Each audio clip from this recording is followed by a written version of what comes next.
ফিরে আয় শেষবার, চারিদিক আজ অন্ধকার, ঘুরে আসে বারবার তোর স্মৃতির কাঁটা দাগ।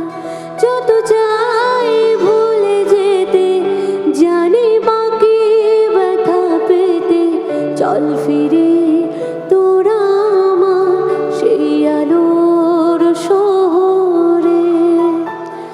পেয়েও তোকে আমি ফেলেছি হারিয়ে, স্বপ্নগুলো সব আছে ছড়িয়ে। এই জীবনে আবার পাই যদি তোকে, স্বপ্নগুলোকে আনবো কুড়িয়ে। মুখোমুখি যদি তোর হই কোনো সন্ধ্যায়, নিয়ে গিয়ে যাবি তুই অতীতের ঠিকানায়।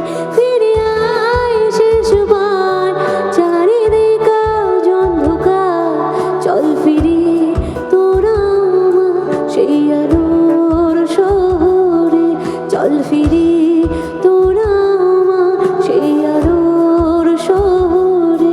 চল ফিরে তোরা আমার সেই আলোর শহরে। প্রিয় মানুষ যখন আমাকে ছেড়ে চলে গেল, তখন আমার মনের যে অবস্থাটা হবে, তখন তো আমি আমার প্রিয় বন্ধুকে বলার চেষ্টা করব এই যে কষ্টটা হচ্ছে। প্রিয় বন্ধু আমাকে তখন বলল, চল ভাই পার্টি করে আসি, ঘুরে আসি। কিন্তু সেই বিষয়টা আমার কাটলো না, সেই কষ্ট বা দুঃখটা ও বুঝলো না, আমার সেটা কাটলো না। তো দিন শেষে রাতে গিয়ে সেই কষ্টগুলো বারবার করে আমার মনের মধ্যে আসছে, সেই ব্যথাটা বারবার পাচ্ছি।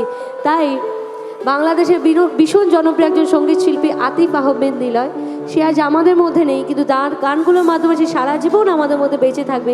তার গাওয়া একটি গান এরকম একটি সিচুয়েশনের জন্য, যখন তোমার ব্যথা কেউ বোঝে না। আচ্ছা, একটি বিশেষ ঘোষণা।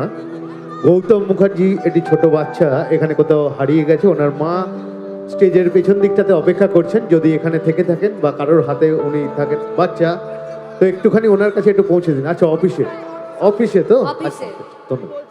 Good news. কেউ বোঝে না মনের ব্যথায় আমি ভালো নাই, প্রেমের মাঝে এত ব্যথা আগে বুঝি নাই।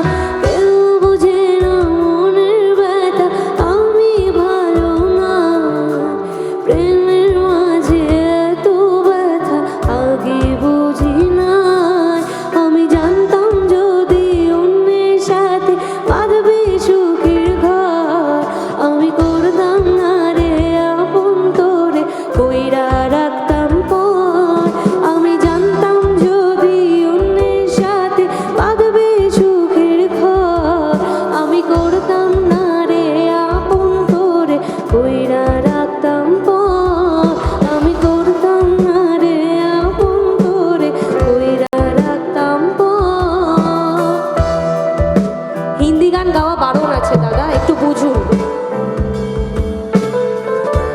এবার যখন প্রিয় মানুষ ছেড়ে চলে গেল অন্য কারোর ঘরে বাসর রাতে, তখন কানে হেডফোনে একটা ফাঁকা ঘরে এই গানটা শুনছি আর পুরনো স্মৃতিগুলো ওড়াচ্ছি। গানটা হলো, কার বসরে ঘুমাও বন্ধু, কার জন্য বসাজো, আমারে না ফোন করিয়া কার বসরে আছো, আমায় দিলাম মিথ্যায় আশা, কারে দিলা দে, তবে কেন তোমার সাথে হইল না মন মিল।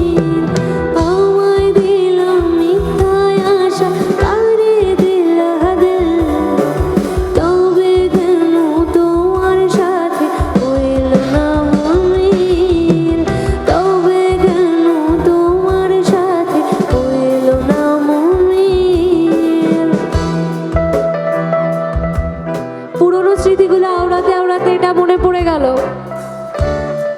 সে আমাকে অনেক কিছুর দিব্যি দিয়েছিল, কিন্তু সে কোনো রকম দিব্যি মানেনি। তাই আমার মনে হলো সে আমাকে পুরোপুরিই ধোঁকা দিয়েছে। সেই কথাগুলো শুধু কথাই ছিল, দিব্যিগুলো শুধু দিব্যির মতোই ছিল।